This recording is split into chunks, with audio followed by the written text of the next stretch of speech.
Crime alert, डरना नहीं मिटाना है।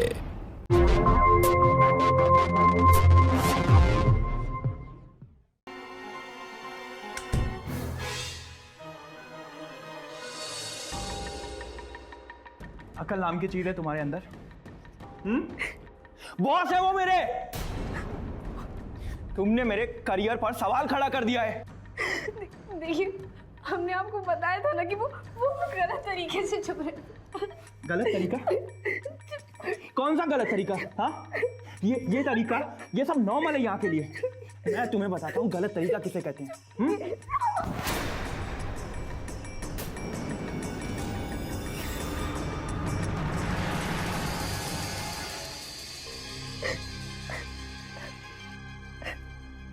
तुम्हें वैभव सर से माफी मांगनी पड़ेगी, क्योंकि मेरी सैलरी, मेरा इंक्रीमेंट और मेरा बोनस सब उनके हाथ में है। और मैं अपने करियर में बहुत तरक्की हासिल करना चाहता हूं। अगर तुम इसमें मेरा साथ नहीं दे सकती हो तो मैं तुम्हें तलाक दे दूंगा।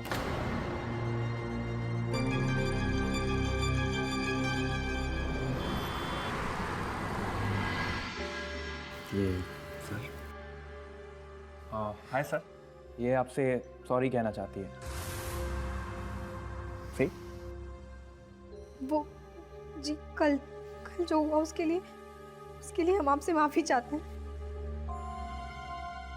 अरे एक मिनट, ऐसे नहीं, सर से गले मिल के सॉरी कहो।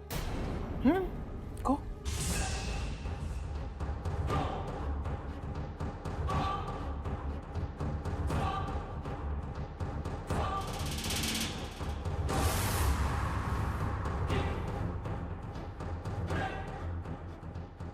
चलो अब ड्रिंक बना के लेके आओ।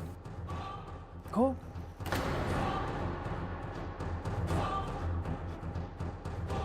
Come on.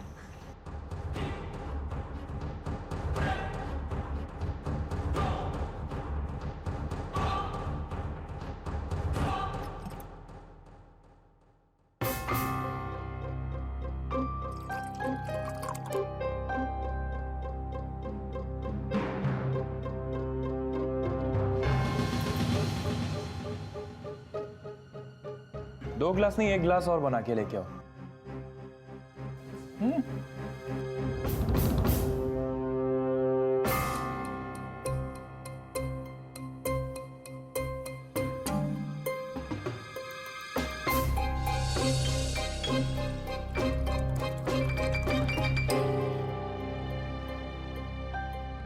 Come on.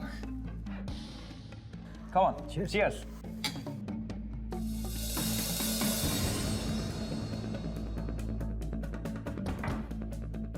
अब इसके लिए भी जबरदस्ती करनी पड़ेगी।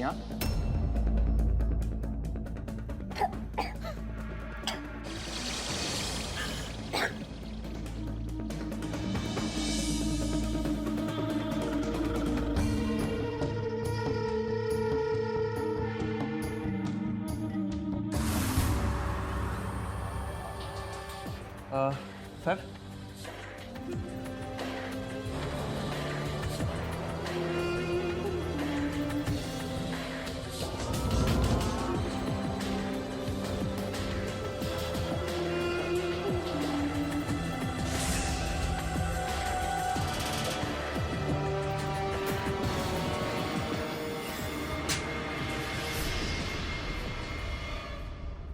मुकेश जी देखिए, आपके कहने पे हमने आपके बॉस से माफी मांगी और उन्होंने आज फिर हमारे साथ वही हरकत की।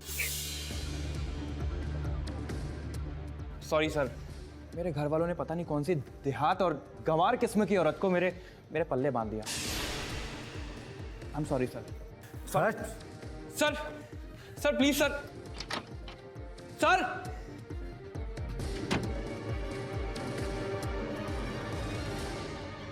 तू तलाक के लिए तैयार है, समझ गई?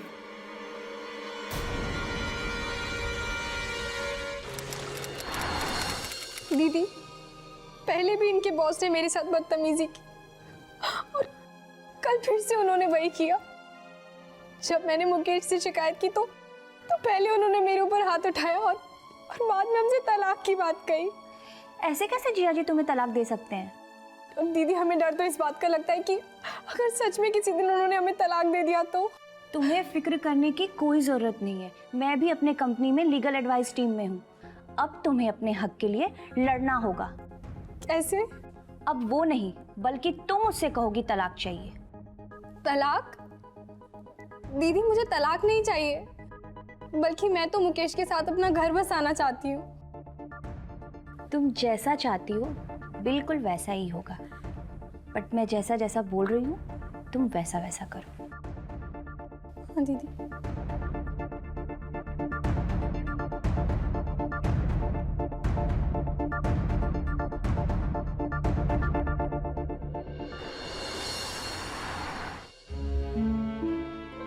क्या ये? वही जो आप चाहते थे, तलाक के पेपर्स।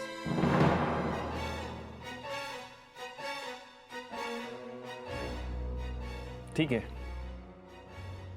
लेकिन इसमें एक शर्त है हमारी।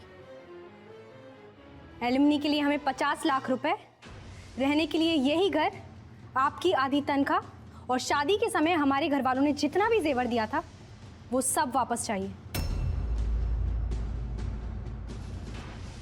ये सब इसमें लिखा है, जरा ध्यान से पढ़ लीजिएगा।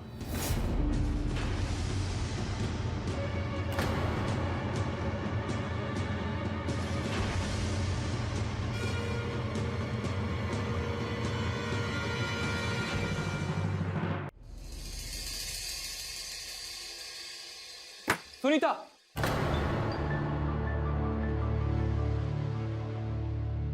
सुनीता,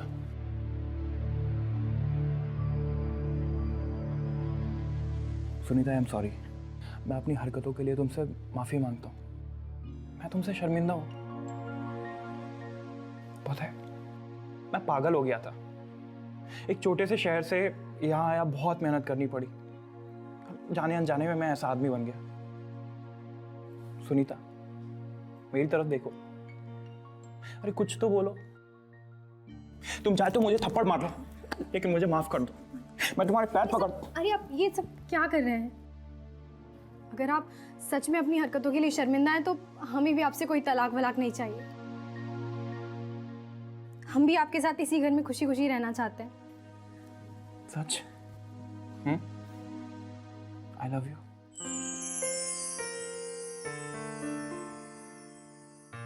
आई लव यू।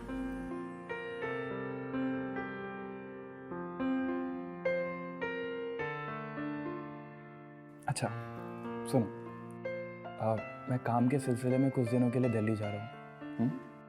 तो मैं जब वहाँ से वापस आता हूँ तो हम दोनों चलेंगे घूमने बाहर। हाँ। चलोगी ना? अच्छा, वो मैं नरेश को यहाँ बोल देता हूँ, वो तुमसे पूछ लेगा अगर तुम्हें कुछ चाहिए होगा तो। हाँ जी।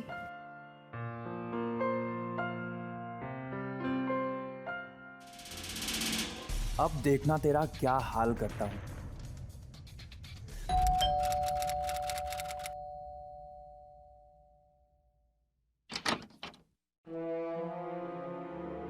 नमस्ते भाभी जी। अरे नरेश, तुम यहाँ कैसे आना हुआ? भाभी वो कल कॉन्फ्रेंस मीटिंग है ना ऑफिस में, तो सर की कुछ फाइल चाहिए थी मुझे। पर सर तो दिल्ली गए हैं और परसों लौटेंगे वहाँ से। दिल्ली? क्या बात कर रही हैं भाभी? सर ने तो ये फाइल अंकिता मैम के घर मंगवाई है। नरेश, मुझे लगता है ना कि तुम्हें ज़रूर कोई गलतफहमी हुई होगी। मुझे ऐसा क्यों लग रहा है जैसे तुम मुझसे कुछ छुपा रहे हो? नहीं भाभी, ऐसी कुछ बात नहीं है। देखो नरेश, अगर यहाँ मुझे कोई समझता है तो वो तुम हो। इसलिए प्लीज़ जो भी बात है मुझे सच सच बताओ। ठीक है भाभी, आप साथ चलिए।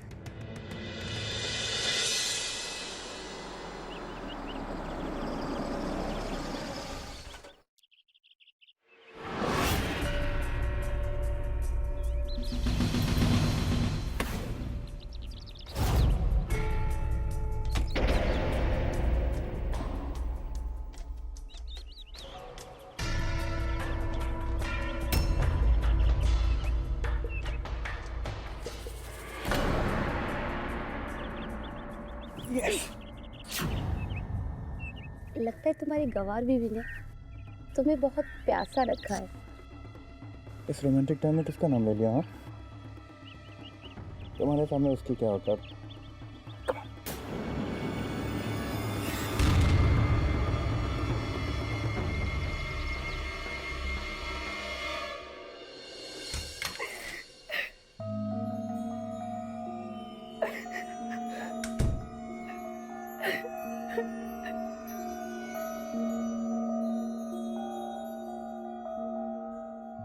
मेरी क्या गलती है अगर मुझे भगवान ने ऐसा ही बनाया है तो? भाभी आप बहुत सुंदर हो, सर कोई आपकी कदर नहीं है। ऐसा कुछ नहीं है नरेश। सच तो ये है कि वो जैसे चाहते थे वैसे मैं कभी अपने आप को बना ही नहीं पाई। उन्हें मैं कभी वो सुख नहीं दे पाई जो वो चाहते थे। देखो ना, तभी तो वो आज अंकिता के साथ। मुझे तो लगता है वो आपसे प्यार ही नहीं करते। ऐसा नहीं है नरेश, उनकी और मेरे बीच तो सब कुछ ठीक हो चुका है। भाभी मुझे लगता है वो सिर्फ प्यार का दिखावा कर रहे थे ताकि तलाक के बाद आपको पैसा ना देना पड़े और दहेज की रकम भी ना देनी पड़े। नहीं चाहिए मुझे ऐसी रकम। जब पति का प्यार ही ना मिल पाया तो मैं ये सब लेकर क्या करूंगी? आज मुझे सच में लगता है कि मैं हार गई।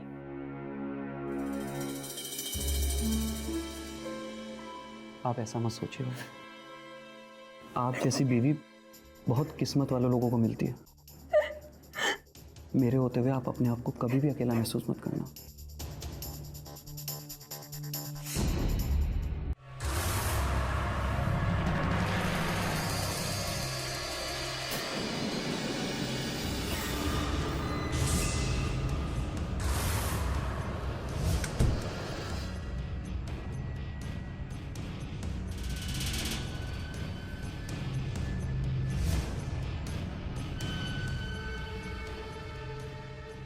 इस काम के लिए पूरे 2 लाख रुपए दूंगी। और अब मैं देखती हूँ कि ये औरत कब तक मुकेश की बीवी बन के रह सकती है।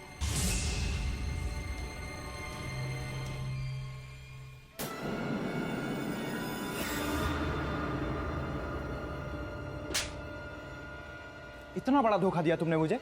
पर आप भी तो मेरे साथ यही कर रहे थे ना मुकेश जी। आपने कहा कि आप दिल्ली जा रहे हैं, पर आप यहीं थे उस अंकिता के घर। अच्छा, तो ये सारी चीजें तुम्हें नरेश ने बताई है ना? तुम्हें पता है नरेश ने तुम्हें कितना बड़ा धोखा दिया है? उसने ये वीडियो इंटरनेट पे पूरी दुनिया में वायरल कर दिया है। अब तो मुझे कोर्ट से सबूत के आधार पे तुमसे तलाक भी मिल जाएगा। और तो और तुम 2 कौड़ी की मालकिन भी नहीं बनोगी। अच्छा, और तो और तुम्हें जेल भी हो सकती है। इसके बारे में आपका क्या कहना है मुकेश? इस काम के लिए पूरे 2 लाख दूंगी। 2 लाख? 2 लाख बहुत कम है। अगर मैंने ये वीडियो नहीं दी तो मुकेश को अपनी आधी तनख्वाह और 50 लाख रुपए देने पड़ेंगे। तो तुम्हें कितना चाहिए? कम से कम 30 लाख। बहुत ज्यादा है। तो ठीक है, मैं मुकेश को बता देता हूँ कि ये सब तुमने करवाया और इसके लिए तुम्हें जेल भी हो सकती है। ऐसा कुछ नहीं होगा।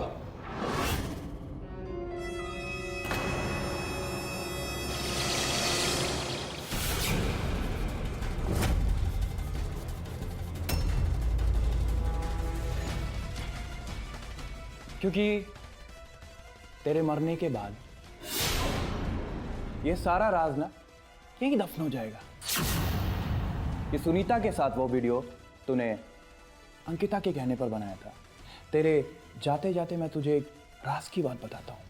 ये सारा प्लान अंकिता का नहीं था, ये सारा प्लान मेरा था।